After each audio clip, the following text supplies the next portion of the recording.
Welcome to the Better Together podcast, where we look for ways we can work together to advance the cause of Christ. Today, we have with us Dr. Jackson Watts. You may not know this as a listener or a viewer, but the first podcast that we ever recorded was with Dr. Jackson Watts. Jackson, do you remember that particular podcast recording?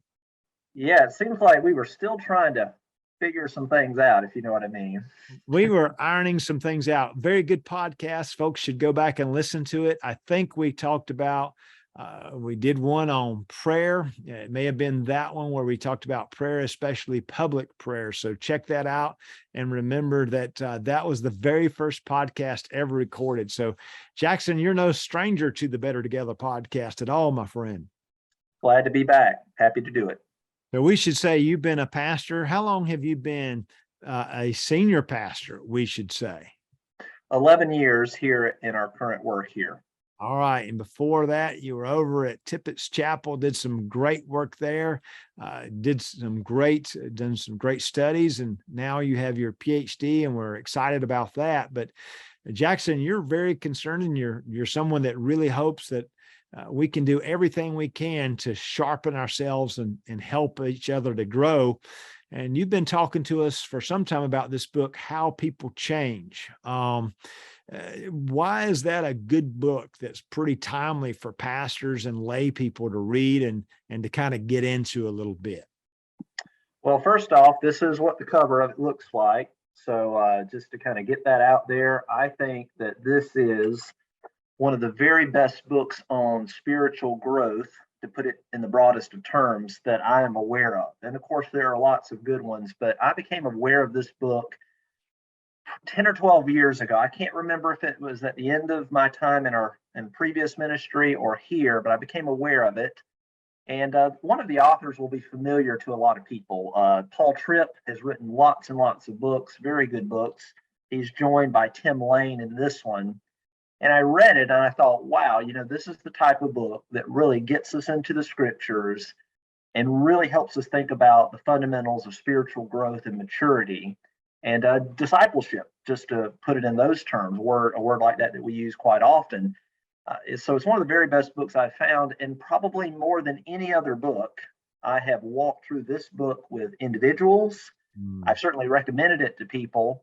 And I've given copies of it away as well through the years. And so even though it dates back to probably the mid-2000s, I think is when it was published, but it's been exceedingly beneficial. So I think it's a great choice for this particular avenue. And let me say this too, I'm really excited. I was excited when I learned that the executive office was kind of spearheading this effort to promote these discussions, because as someone said years ago, when you quit reading, sometimes you quit thinking too. True. And it's very hard to lead people well when you're not thinking well. And so I'm such a fan of us having a really thoughtful book list. Whether you're a pastor, Sunday school teacher, lay leader of any kind, we need to be reading things that really feed and fuel our own spiritual growth. Well, it's so true. And many people know this is one of the Rekindle coaches' books that they read, and someone might be listening and saying, so why don't I just read the book? What's the value of me actually participating in a book discussion? So why should folks join us on September 15th for this book discussion? Well, you can read a book and you can read it multiple times, but there are still things sometimes. I mean, this book isn't especially long. It's a little over 200 pages, but there are still things that didn't occur to you in previous times reading it. But when you're in a discussion context, especially when it's multiple people, inevitably someone will call attention to something that you had overlooked, something that you had read and you remember reading, but you hadn't thought about how profound something was. And there's something about doing it in a group setting where it surfaces those insights, and it forces you to kind of go back and look closer, to think more deeply. And what's really rewarding, especially, is when you have people that all saw something and it's kind of a confirmation of sorts. Like, okay, I think this is really important and I'm finding this to be true in my own experience, or I'm seeing this particular trend in the local church and other people seize on that as well. And so you get over that whole effect of maybe I'm crazy, but I think I'm seeing this, but other people are as well. And so it's confirmation, it's illumination. It really causes you to read more carefully. It makes you a better reader, I think, Mhm. when you do it in a group setting. And there's some accountability to it as well, isn't there? All kinds of Absolutely. books we're going to read, but if I know that we're going to show up and I'm going to need to discuss it, I need to have read it. You alluded to this earlier. You talked about you've probably have walked more people through this book than any other book. It helps us to take a book and apply it, doesn't it?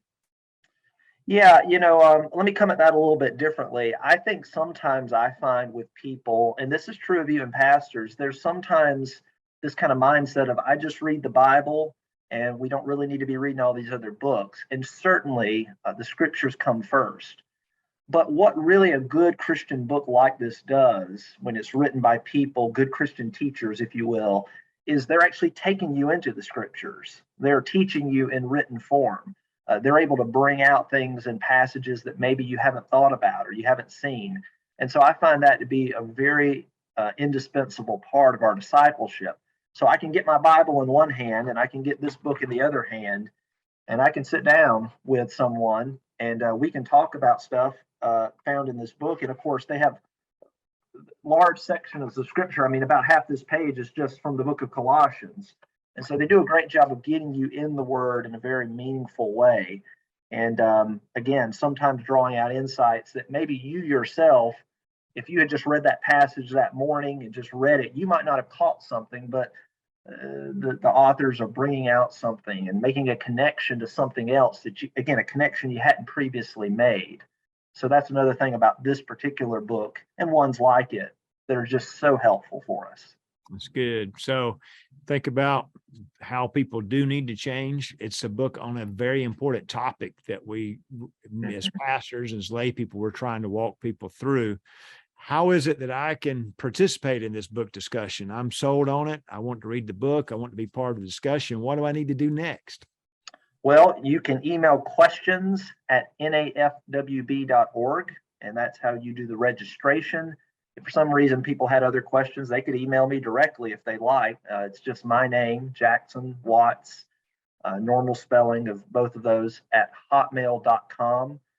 But yeah, just emailing your office, they can do the registration, and the dates are provided on the NAFWB website. As you said earlier, September 15th is when we kick it off. Try to do it late in the afternoon to kind of accommodate folks that may have meetings during the day. Hopefully that 4 o'clock window will work for most. And we're just going to break it up and we're just going to walk through it together. And I'm just really excited about it to be able to do this in a group setting because 101 is good, but 4 or 5, 6 people, that's really good, I find. Mm-hmm. That's great. So Jackson already mentioned September 15th is the first book discussion. There's also one on October 20th, November 10th, and December 15th, Right. all at 4 p.m. and that Central Time. Mm-hmm. Truly, just email us questions at nafwb.org. And what we'll do is we'll send you back some recommendations we make for participating in the book club, some things that are very helpful. We ask you to have your video up where we can see each other. We just think that helps to mute yourself when you're not speaking. And we've got some other helpful tidbits we believe that are there. We'll also send you the Zoom link and we'll encourage you to just keep that to yourself. So we want each person to register individually. We've got some reasons for that, which we can explain if you're interested, but go to questions at nafwb.org and register there and we'll get you taken care of. Well, Jackson, I'm looking forward to it, my friend. Yeah, me too. It's a great book, whether someone's been a Christian 5 years or 25 or 55 years. It's a really great book. Really is. Good deal. And so we encourage you to go ahead and get the book. If you'd like to read it, email us at questions@nafwb.org. We'll also send you a link to the book where you could purchase it there. And take a look at the other growth activities that are there at nafwb.org. Because remember, when we truly do work together, when we grow together, we're truly better together. Thank you for joining us today.